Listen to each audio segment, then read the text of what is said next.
Episode 4, Common Trust Structures. Hello, my name's Alexander von der Fall, and welcome to Trusts Unpacked, where we strip away myth and marketing and explain in plain terms how trusts actually work in real families. I've spent more than 28 years working as a banker and fiduciary. Over that time, I've advised more than 100 families and individuals, from Polynesia to Japan, Canada to India, South Africa to the UK, as well as several hundred professional intermediaries and their companies, all looking to deepen their practical understanding of trusts and their use across multiple jurisdictions. For the last 20 years, my work has focused almost entirely on the architecture of trusts, the skill of trusteeship, and the challenge of long-term family governance, not as a technical exercise, but as a human one. Alongside my advisory work, I'm a published author. I recently completed a trilogy that reflects both the technical and human dimensions of both the fiduciary and private banking fields. Before we begin, a brief but important note. This podcast is provided for your general information and discussion only. It doesn't constitute legal, tax, fiduciary, or professional advice, and it should not be relied upon as such. As ever, you should always seek advice from appropriately qualified professionals in your relevant jurisdiction before making decisions or taking action. So far in this series, we've done something quite deliberate. We've avoided structure. We've talked about what a trust actually is, why families use them, and the foundational principles, the 3 certainties that determine whether they work at all. Only now does it make sense to move on to our second group of episodes, the ones that talk about tools and design choices, and today talk about structures. Because structure without intent is just architecture and may look impressive, but it doesn't function. Today's session is a practical overview of trust structures most commonly used in private wealth, not as templates, not as recommendations, and certainly not as answers in search of a problem, but as tools. Each structure exists because it solves a particular type of problem. None of them solves all problems, and many fail because they're used out of habit rather than thought. So this session is about understanding what each structure is actually good at, where it is weak, and how to recognize when it is being misused. So part 1, why structures matter. A trust structure is, at its core, a set of rules. Rules about who may benefit, when they may benefit, on what basis they may benefit, and who decides. Those rules shape behavior. They shape how beneficiaries think about the future. They shape how trustees exercise judgment. They shape how conflict emerges or is contained. But structure must follow purpose. It can't follow tax, can't follow fashion, can't follow whatever was used last time. In fact, one of the most common problems I've seen in my work is inherited structure. Families operating inside trusts that were created decades ago for reasons that no longer apply, with assumptions that are no longer valid. Equally common is professional inertia. Lawyers drafting what they know using boilerplate documents, advisors recommending what they've seen, and trustees left to manage the consequences. Understanding the basic differences between trust structures allows families and advisors to ask better questions. Is this structure still aligned with what we're trying to achieve, or are we defending it simply because it exists? That distinction matters. A discretionary trust encourages uncertainty by design. Beneficiaries learn, often subconsciously, that outcomes are contingent, that asking matters, that timing matters, that explanation matters. Over time, this can foster maturity and self-reliance, or it can breed anxiety and tactical behavior. The structure doesn't decide which, but it certainly creates the conditions. A life interest trust, on the other hand, sends a different signal. It creates certainty for one party and deferral for another. Income feels earned. Capital feels postponed. Trustees experience pressure to balance interests that are structurally opposed. Again, nothing is wrong here. but the psychological consequences are predictable. Bare trusts, by contrast, remove ambiguity entirely. They say very clearly, this asset is yours. That clarity can be liberating, but it can also be dangerous if used where the restraint or sequencing was required. Purpose trusts impose yet another mindset. They remove personal benefit from the equation altogether. Trustees think in terms of mandate rather than fairness. Beneficiaries, if any, think in terms of legitimacy rather than entitlement. The structure demands discipline, and it rewards it. Families often underestimate how powerfully these signals operate over time. They choose a structure for legal reasons or tax reasons, and then they find themselves dealing with behavioral consequences that they didn't anticipate at all. A structure that felt elegant on paper suddenly begins to feel uncomfortable in practice, or one that seemed restrictive proves unexpectedly stabilizing. Now, none of this is accidental. Structure is the environment in which judgment is exercised. Change the environment, and you change the behavior that follows. It's also why copying structures from other families is such a risky thing to do. What worked well in one context may have relied on some quite specific and unspoken assumptions about relationships, temperament, or values that simply don't travel.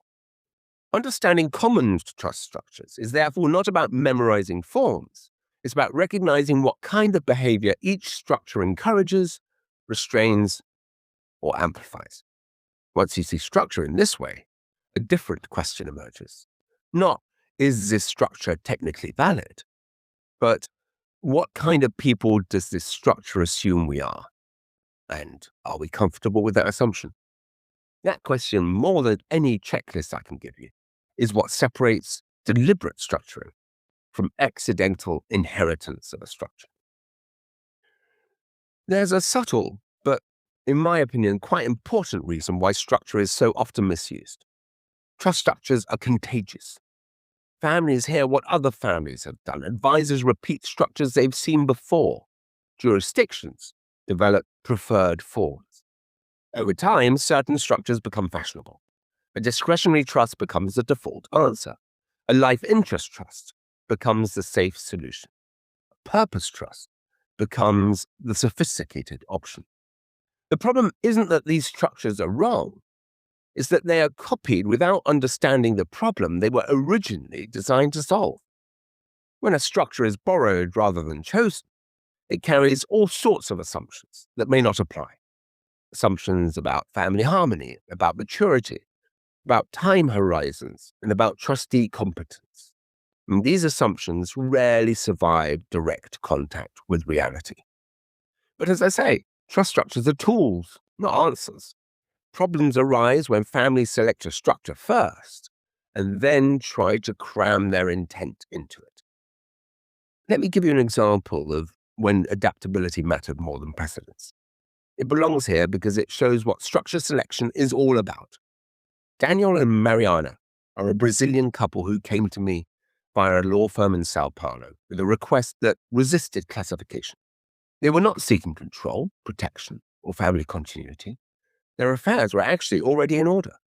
What they wanted was permanence, but not for themselves. Their only daughter, Clara, had died tragically at 21 in a car crash. She'd grown up around mangroves in Brazil's northeast coast, fascinated by ecosystems that most people never even noticed. She'd planned to dedicate her life to restoring them. And after her death, Daniel and Mariana did not want a pompous memorial or a foundation with their name on it, or even a charitable vehicle, subject to fashion and drift. They wanted something cooler, calmer, harder to undo. They wanted the wealth removed from private hands altogether. Every familiar structure failed quickly for a variety of reasons. A discretionary trust made no sense because there were no beneficiaries. A foundation introduced governance risks that they distrusted. A charitable vehicle invited publicity, bureaucracy, and even possible mission creep. Brazilian law actually offered nothing that was really workable. The instinctive response would have been to explain to them why this could not be done. The fiduciary response was different, to ask what the purpose actually was and whether the law allowed it to be carried, even if it was uncommon. So, the answer was a non-charitable purpose trust.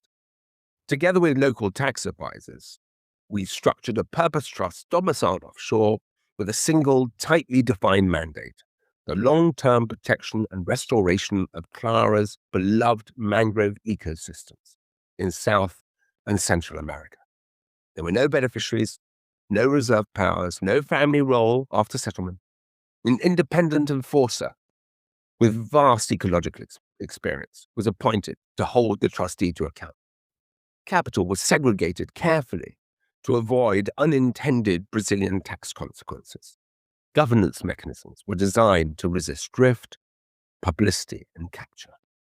So this wasn't flexibility in the casual sense. The drafting was actually far stricter than most family trusts I've seen.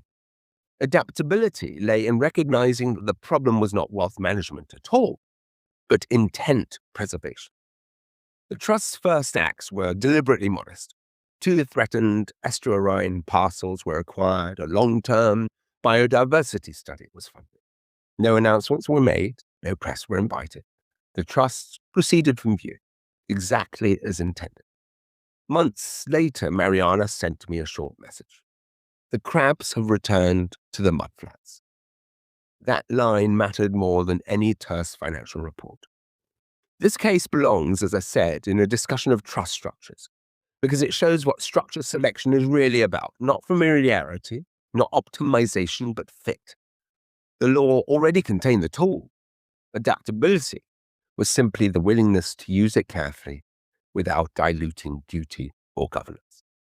Now, most trustees will never encounter a case like this, but the lesson travels well. When intent does not fit the usual forms, the answer is not to bend intent to structure. It is to understand the full range of structures available and select the one that allows purpose to endure once emotion fades. That is adaptability in practice.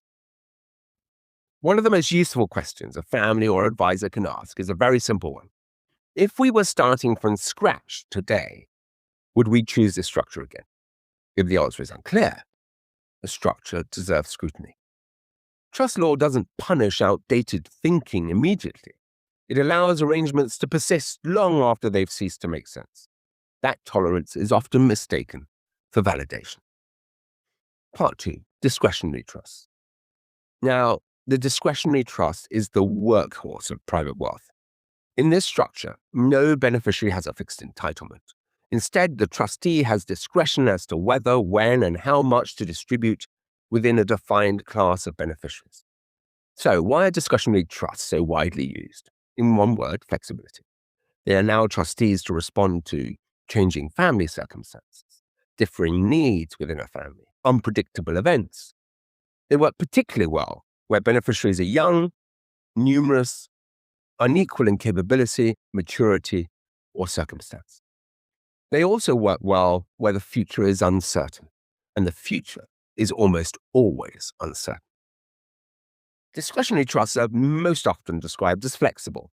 That is true. But flexibility is not a neutral quality. It places demands on everyone involved. For beneficiaries, discretion creates a particular psychological environment. In the early years, uncertainty can feel benign, even liberating. Beneficiaries are not locked into fixed outcomes. They believe circumstances will be taken into account, needs will be understood, and judgment will be exercised sensibly. But over time, however, discretion begins to feel personal. Every distribution becomes interpretable. Approval feels like affirmation. Delay feels like doubt.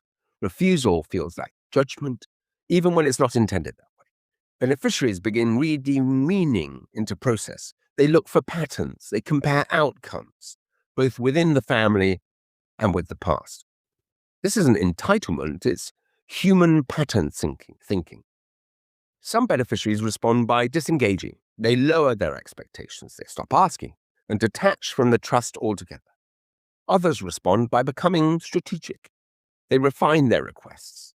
They adjust their narratives. They learn what resonates. Neither response is malicious as such.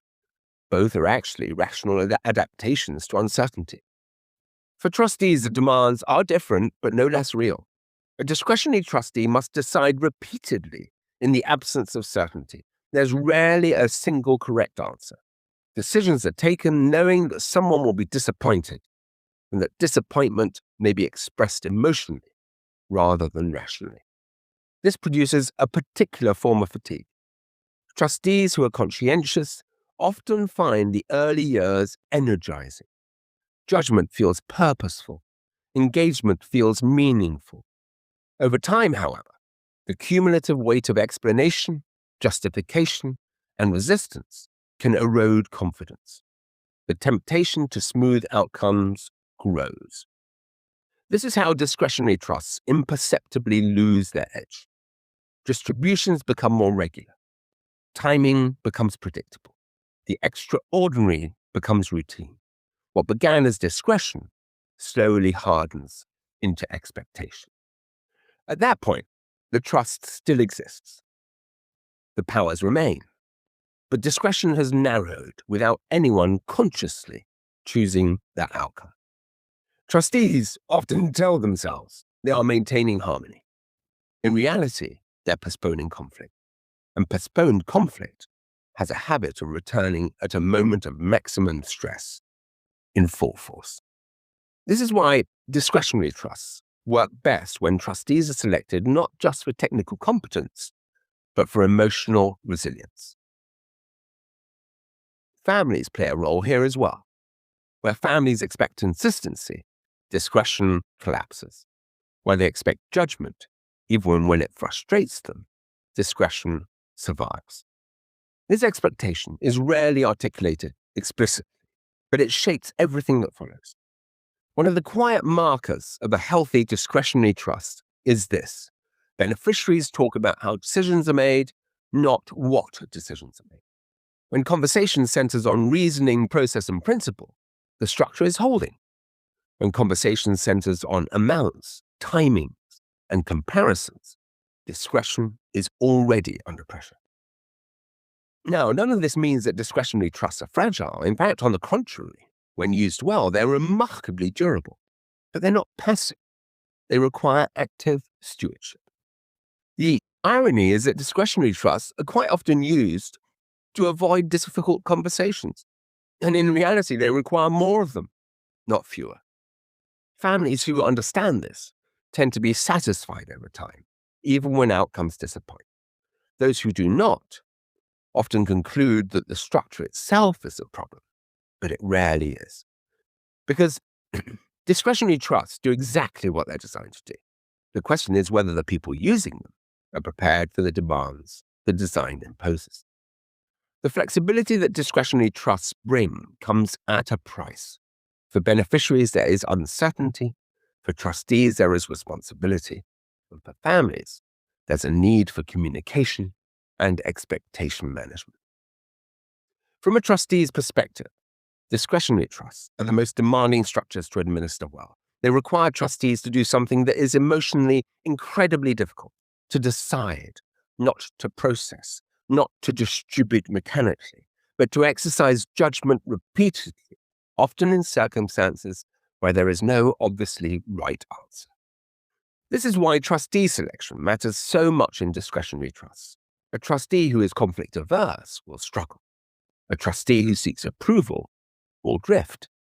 A trustee who mistakes kindness for compliance will hollow out discretion over time. Discretionary trusts are powerful, but they are psychologically demanding. They require families to tolerate ambiguity. They require trustees to exercise judgment visibly. They require everyone to accept that fairness does not mean equality. Where those conditions are met, discretionary trusts can endure for generations. Where they're not, discretion becomes a true battleground. Part 3. Discretionary trusts in practice. It's worth pausing to examine just how a discretionary trust can actually fail. It's rarely through legal defect. It's more often through behavioral drift. The trustee stops deciding and starts accommodating. Expectations harden, and discretion exists, but in name only. This tends to occur precisely when flexibility is most desired. The discomfort of saying no proves harder than expected. Harmony is prioritized, but harmony achieved by abandoning judgment is short-lived. When circumstances change, the absence of a decision-making culture is exposed. You see, a discretionary trust must remain actively discretionary. That means reasoned, principled judgment. Where trustees are chosen for competence rather than familiarity, discretion endures. There comes a point in many families where flexibility, once prized, begins to feel unsettling. Now, that moment is rarely triggered by crisis. More often, actually, it emerges silently. Trustees grow somewhat tired of repeated negotiation. Beneficiaries tire of uncertainty. Family conversations circle the same themes again and again without resolution. And what once felt adaptable now feels somehow indeterminate. At this stage, families often begin to ask for certainty, even if they do not use that word. They want to know where they stand. They want predictability. They want arrangements that feel less personal, less exposed to mood, timing, or interpretation. In short, they want rules to replace judgment.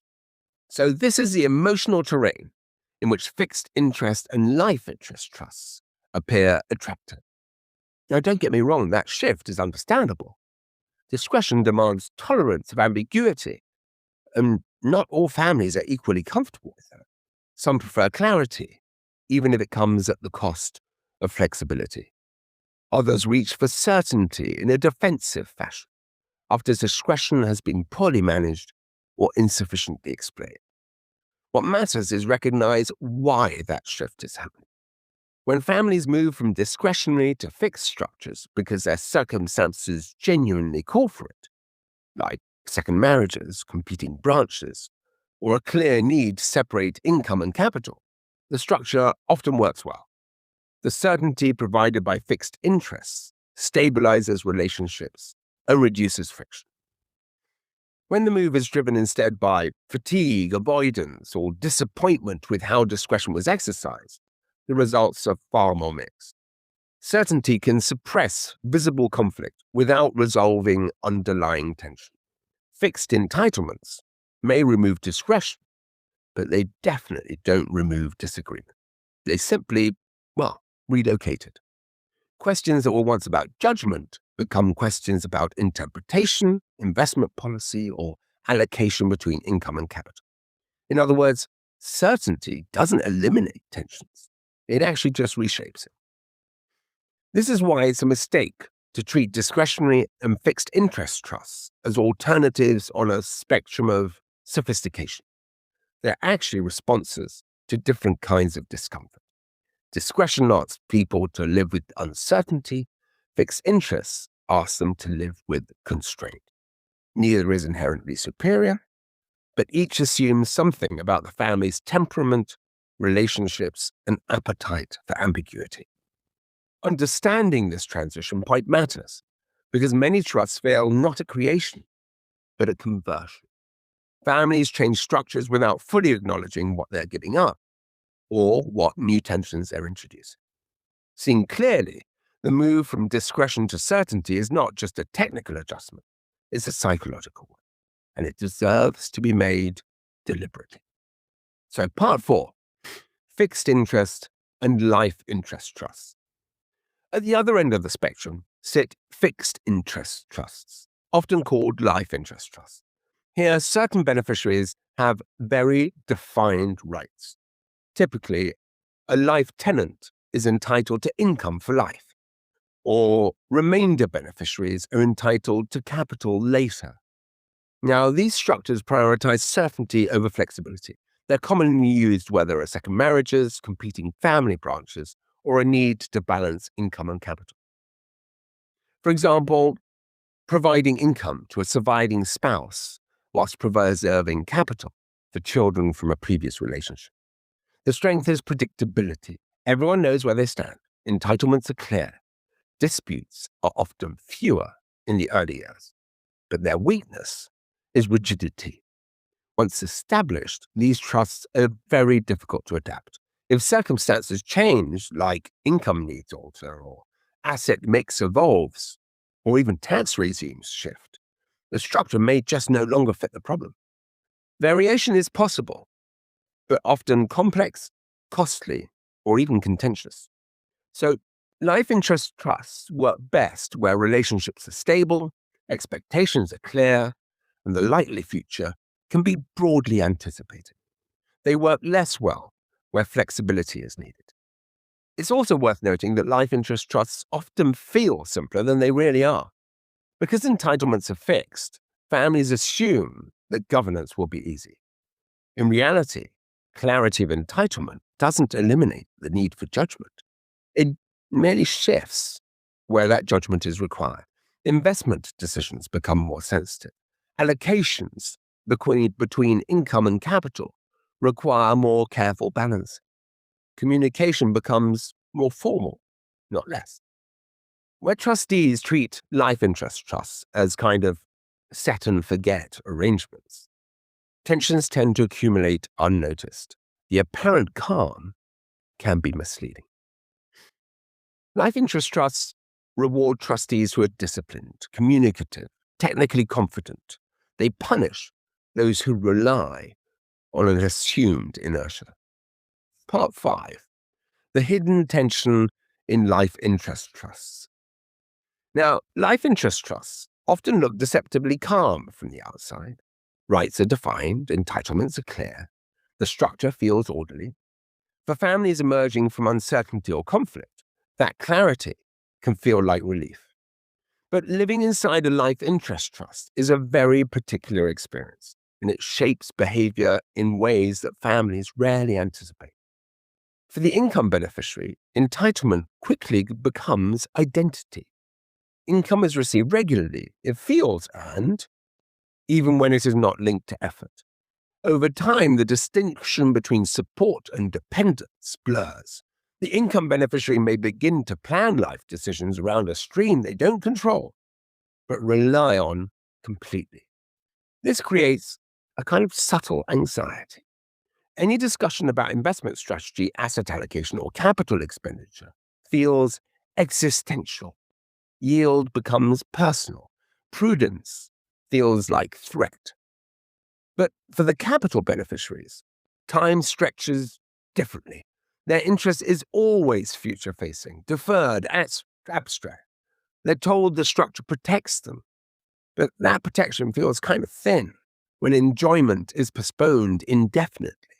As the years pass, patience hardens into watchfulness. Decisions are scrutinized. Trustees are suspected of bias, even when none exists. What begins as balance can slowly feel like a kind of exclusion. And trustees sit between these two experiences. They're required to be neutral, but neutrality is rarely perceived as such. Each investment decision favors one interest over the other. A conservative strategy protects capital but constrains income. A growth strategy increases volatility and unsettles the life tenant. There is no position that doesn't disappoint someone. And that is the hidden labor of life interest trusteeship. Trustees must explain decisions that have no emotionally satisfying justification. They must tolerate resentment without reciprocation. And they must do so consistently over long periods, often with the same people. Where trustees avoid this discomfort, problems accumulate. They may tilt gradually towards income to preserve harmony, or towards capital to preserve long-term value. Either drift undermines the structure's balance.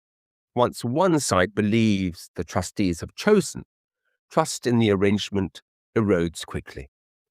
Discretionary trusts concentrate emotional pressure around individual decisions. Life interest trusts spread it thinly but permanently. And that tension never resolves. It must be managed. Families often underestimate this when they're choosing the structure. They assume fixed entitlements will reduce friction. But in reality, they reduce argument about whether distributions should be made. but increase the sensitivity around how assets are managed. Life interest trusts work best where trustees are confident, communicative, and technically strong. They also work best where families understand that predictability does not mean ease. Used well, a life interest trust can stabilize complex family situations for decades. Used poorly, on the other hand, it becomes an engine of resentment, grinding slowly and invisibly. The difference is rarely actually the drafting. It's whether the structure's psychological consequences were understood and accepted at the outset. Certainty is powerful, but it is never neutral. Part 6. Bare trusts and simple holding trusts. Well, bare trusts are actually often overlooked and very rarely talked about because they appear too simple. After all, in a bare trust, the beneficiary is absolutely entitled. The trustee holds assets on their behalf, but has no discretion. These trusts are commonly used for minors or nominee arrangements and administrative convenience. They're not really wealth planning structures in the broader sense. They offer no protection from beneficiary risk. They offer no long-term governance, and they offer no behavioral framework. Their value lies in clarity. The asset belongs to the beneficiary, and the trustee merely holds it. Problems arise, however, when bare trusts are used where discretion was actually required, but avoided for speed, cost, or simplicity. Now, this is a common error. A bare trust used where a discretionary trust was needed becomes a problem later, when control or protection is suddenly desired. But by then, it's too late. As such, bare trusts should and are used knowingly and narrowly. Part 7. Purpose trusts and specialized structures. Purpose trusts are designed not for people, but for defined purposes. They're used for holding family businesses or owning control vehicles, philanthropic aims, or even environmental or cultural objectives. They're particularly useful where beneficiaries are either unsuitable, individual claims would undermine the purpose, or control must be insulated from personal dynamics. But purpose trusts are unforgiving. They require precise drafting, clear enforcement mechanisms, and narrow, intelligible purposes. Vague purposes fail just as overly ambitious purposes collapse under their own weight. In fact, the most successful purpose trusts are decidedly modest. They do one thing only. They do it clearly, and they are enforceable. So they're not a solution for general family provision. They're a solution for specific problems. Part 8. Structures in combination. In practice, quite a few families actually often use structures together. For example, you could have a purpose trust holding control of a business, whilst a discretionary trust holds economic value, and a life interest trust balances family branches. Now, there's nothing inherently wrong with complexity, but complexity should emerge from need, not enthusiasm. Each additional structure introduces cost, governance burden, and points of failure. The question is not whether a structure is sophisticated. The question is whether it is necessary. Complexity should reduce risk, not create it. When multiple structures are used together, an additional risk emerges: diffusion of responsibility. Each structure may function well in isolation, whilst the overall arrangement could become incoherent. The trustees could assume that another trust is addressing a particular issue. Advisors could assume that another advisor has considered a practical risk. And families can assume that someone else is in control. No one is being deliberately negligent, but there again, no one is being fully accountable. That's why combined structures require explicit governance mapping. Who decides what? Where discretion sits? how conflicts are resolved between structures. Without that clarity, complexity magnifies uncertainty rather than reducing it. In fact, where families can't explain why a structure exists, it's already suspect. There's a particular danger that arises once families begin to combine structures. On paper, everything appears robust. Risks are segmented, roles are distributed, advisors are plentiful. Each trust has a defined purpose and a clear rationale. And yet, this is often the point at which responsibility becomes hardest to locate. Each structure makes sense in isolation. The discretionary trust handles flexibility, the purpose trust holds control. The life interest trust balances competing claims. So, looked at individually, nothing appears amiss. But the problem is what happens between them. You see, decision-making fragments.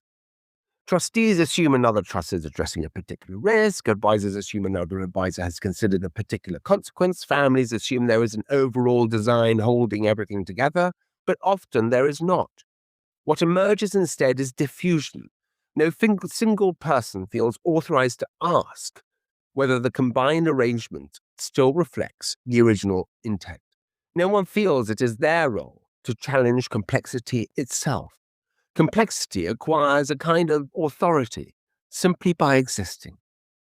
This is how families end up governed by structures rather than served by them.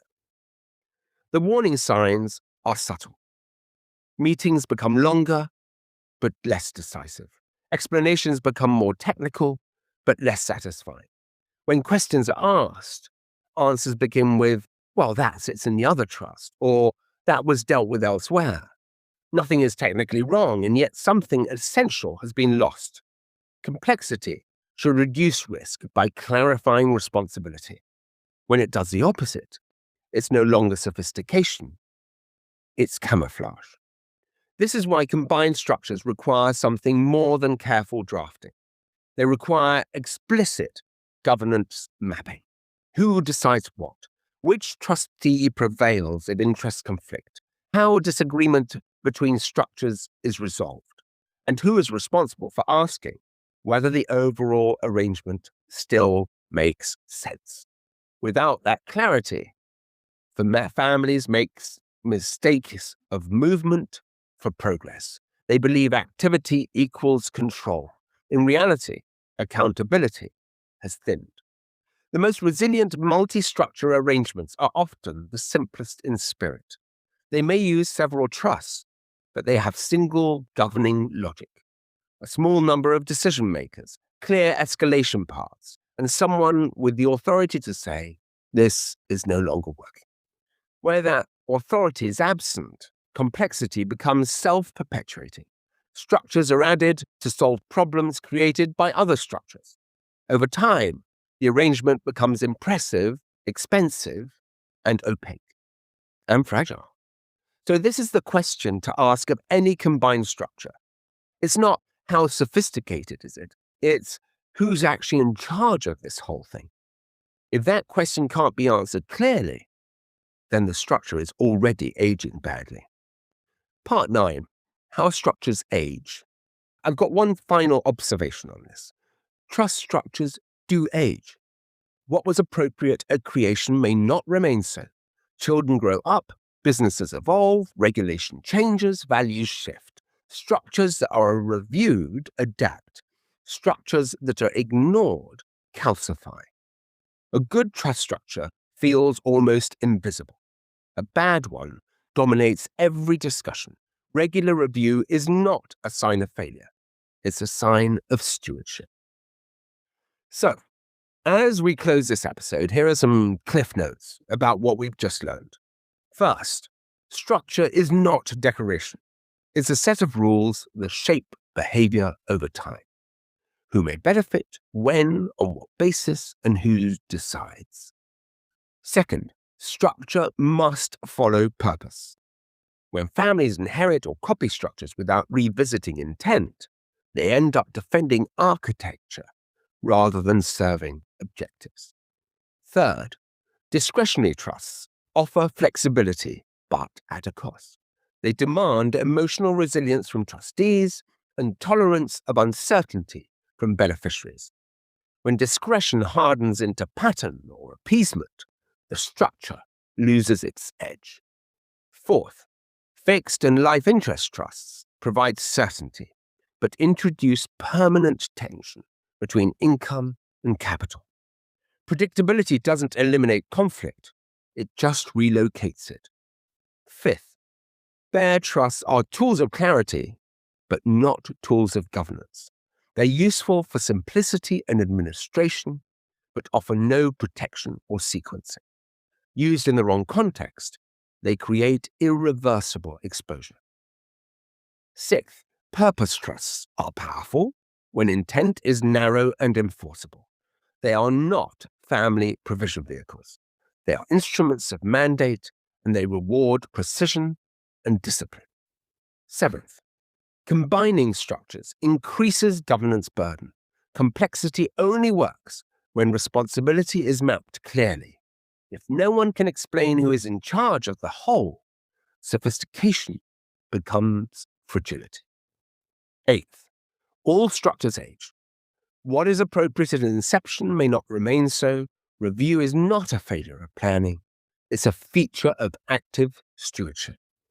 And finally, trust structures are tools, not answers. When structure follows intent, trusts operate smoothly.